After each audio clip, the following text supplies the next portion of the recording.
अब एक sixth point देख लिया। सिक्स्थ पॉइंट में क्या है कि तुम इसको ऐसे देखो, अगर मैंने मान लिया ए प्लस बी का स्क्वायर ओपन किया तो वो आ जाएगा A square plus B square plus 2ab। ठीक है। अगर मैं मान लिया A plus B plus C का स्क्वायर ओपन करूँ तो उसमें आ जाएगा A square plus B square plus C square plus twice of A B plus B C plus C A, ये आ जाएगा। अगर मैं A plus B plus C plus D का स्क्वायर ओपन करूँ, 4 नंबर हो गए, तो यह आ जाएगा A square plus B square plus C square plus D square. सभी में क्या हो रहा है कि एक तो स्क्वायर वाले टर्म्स आ जाएंगे, जितने भी टर्म हैं, जैसे यहाँ 2 हैं तो उनके स्क्वायर वाले 2 टर्म आ गए, अगर यहाँ 3 है तो उनके स्क्वायर वाले यहाँ 3 टर्म आ गए, तो अगर यहाँ 4 टर्म है तो उनके स्क्वायर वाले यहाँ 4 टर्म आ गए, ऐसे करके। प्लस आगे कितना आएगा, ट्वाइस ऑफ, आगे ये टर्म आएंगे कि जितने भी हम टर्म बना सकते हैं 2 2 लेके, वो सारे आ जाएंगे। ये ठीक है। विदाउट ऑर्डर, विदाउट ऑर्डर का मतलब क्या है, अगर ए बी आ गया तो बी ए नहीं लिखेंगे, वो ऑलरेडी इस 2 में आ चुका है।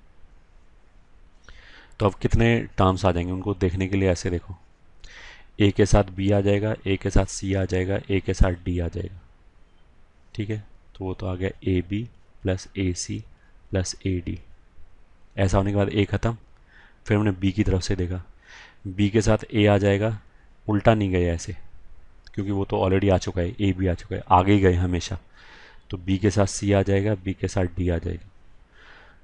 वो यहाँ तो काउंट नहीं हो रहा है, इसमें तो काउंट नहीं हो रहा है वो, इसमें तो सारे टर्म में ए ही आ रहा है। तो अब जो बी के साथ सी आ जाएगा और बी के साथ डी आ जाएगा, ये नए टर्म है, तो B C plus B D.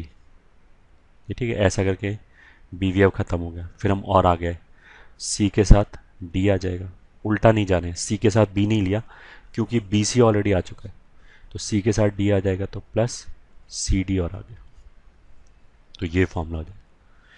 अब तो समझ में आ गया होगा कि पहले तो जितने भी टर्म है उनका स्क्वायर लिख के जोड़ लो, वो तो ये आ गया, प्लस ट्वाइस ऑफ, फिर 2 2 करके जितना पेयर बन जाए, ये ठीक है, उन सब पेयर्स को जोड़ लिया।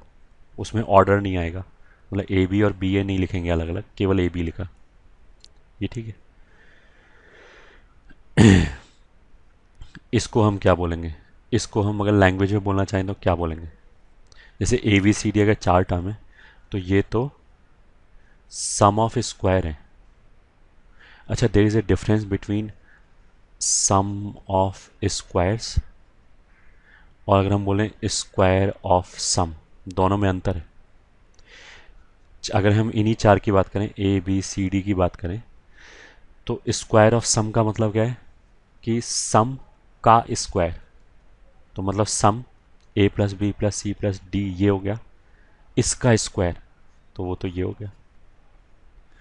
अगर हम बोलें सम ऑफ स्क्वायर्स, तो मतलब किसका सम चाहिए, स्क्वायर्स का सम चाहिए, तो इसका मतलब क्या, पहले स्क्वायर किया फिर सम किया, तो ये दोनों अलग अलग चीज़ें।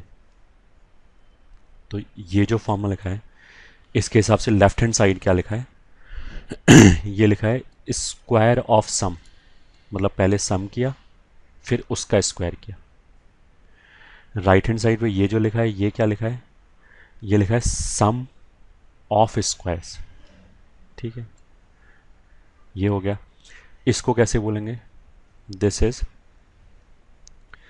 सम ऑफ टर्म्स, ये ठीक है, टेकन 2 एट ए टाइम, मतलब 2 2 लिख के फिर उनको सम कर लिया, तो वो ये ब्रैकेट के अंदर आ गए। ठीक है। Sum of terms, sum of term मतलब ऐसे सम, किसका sum, taken 2 at a time, तो 2 2 ले लिए, ए बी ए सी ऐसे करके, फिर जितने भी टर्म बन जाए उनका सम किया। ठीक है। ये सब क्यों बोला जा रहा है, क्योंकि अब फिर ये रिजल्ट याद रख लिया। जैसे जो ये था A plus B plus C, 3 का जो स्क्वायर था वो था A square plus B square plus C square plus twice of A B plus B C plus C. तो यहाँ से A B plus B C plus C A को कैसे लिख सकते हैं, A plus B plus C का whole square minus A square plus B square plus C square whole divided by 2, ऐसे लिख सकते हैं। या फिर अगर सिग्मा की फॉर्म में लिखना चाहो तो ये हो जाएगा सिग्मा ए का whole square minus sigma A square by 2। ये ठीक है। लेफ्ट हैंड साइड को हम बोल सकते हैं ऐसे करके सिग्मा ए बी। तो इसका मतलब क्या है, this is sum of terms, ये ठीक है, टेकन 2 एट ए टाइम। वो कितना हो जाएगा, इसको क्या बोलेंगे, स्क्वायर बाहर है तो ये स्क्वायर ऑफ सम हो गया, ये हो गया स्क्वायर ऑफ सम, ये ठीक है, माइनस इन टर्म्स को क्या बोलेंगे, इसमें सम बाहर है स्क्वायर अंदर है तो सम किया गया स्क्वायर्स को, तो ये हो जाएगा सम ऑफ स्क्वायर्स, ये ठीक है, होल डिवाइडेड बाई 2। इसको याद रख लिया ऐसे, ठीक है। कितनी भी क्वांटिटी के लिए सही है, यहाँ तो हमने 3 लिया है, अगर 5 होगा तो भी ये सही है, ठीक है।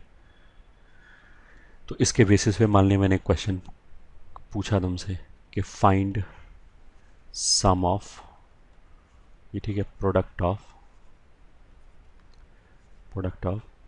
फर्स्ट एंड नेचुरल, ये ठीक है, नंबर्स टेकन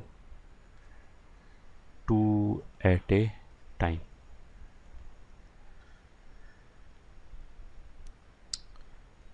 अब आगे सोल्यूशन पे, उसने क्या बोला, sum of product of first and natural number taken 2 at a time, मतलब 2 लेके जो टर्म है उनको मल्टीप्लाई कर दिया, वही A B type, A B A C ऐसे करके फिर उन सबको जोड़ लिया। तो इफेक्टिवली हमें क्या चाहिए, यही चाहिए, ये चाहिए लेफ्ट हैंड साइड वाला, sum of terms taken 2 at a time, ये ठीक है, या फिर सम ऑफ प्रोडक्ट ऑफ ऐसे भी बोल सकते हैं। 2 एट ए टाइम लेने का मतलब क्या है कि उनको मल्टीप्लाई करके लिया है। तो अब इसका मतलब क्या है कि जैसे नंबर्स तो ये हो गए 1 2 3 एंड सो ऑन, कहाँ तक, n, इनको 2 करके मल्टीप्लाई कर लिया, ठीक है। तो बेसिकली हम क्या बोल रहे हैं कि जो रिक्वायर्ड सम है उसको रिप्रेजेंट कैसे कर सकते हैं, ये जो सम बोल रहे हैं उसको रिप्रेजेंट कैसे कर सकते हैं, 2 लेके मल्टीप्लाई किया और जोड़ लिया। तो जैसे अभी हम ऊपर कर रहे थे उसके हिसाब से एक के साथ 2 लिया, एक के साथ 3 लिया, एक के साथ 4 लिया, तो ऐसे आ जाएगा 1 into 2 1 into 3 plus and so on, last में 1 इंटू n। ऐसा करने से एक ख़त्म हो गया, फिर हम एक को छोड़ के 2 पे आ गए, 2 के साथ हमने क्या बोला, उल्टा नहीं जाएंगे, 2 के साथ ऐसे एक नहीं लिया वापस, क्योंकि एक के साथ तो सब आ चुका है ऑलरेडी, आगे ही गए हमेशा। तो फिर हमने 2 के साथ 3 लिया, 2 के साथ 4 लिया, तो प्लस फिर 2 वाले टर्म आ जाएंगे, 2 के साथ 3 2 के साथ 4 एंड सो ऑन, 2 के साथ n ले लिया, प्लस फिर 3 वाले टर्म आ जाएंगे, 3 के साथ 4 3 के साथ 5 एंड 3 के साथ n, प्लस फिर 4 वाले टर्म आ जाएंगे, 4 के साथ 5 4 के साथ 6 प्लस एंड सो ऑन। तो बेसिकली हमें इस तरह का सम चाहिए, ठीक है। ये इस फॉर्मूले का लेफ्ट हैंड साइड रिप्रेजेंट करता है, ठीक है। तो इसने क्या बोला कि अगर इस तरह की चीज़ निकालनी है तो क्या करो, जो भी नंबर्स हैं उनको पहले स्क्वायर ऑफ सम बोला है, तो मतलब पहले सम कर लिया उन सारे नंबरों को जिनका भी लिए लेफ्ट हैंड साइड चाहिए, ये जो चाहिए जिसके लिए भी, उन सारे टर्म को पहले सम कर लिया, उसका स्क्वायर कर दिया, ठीक है।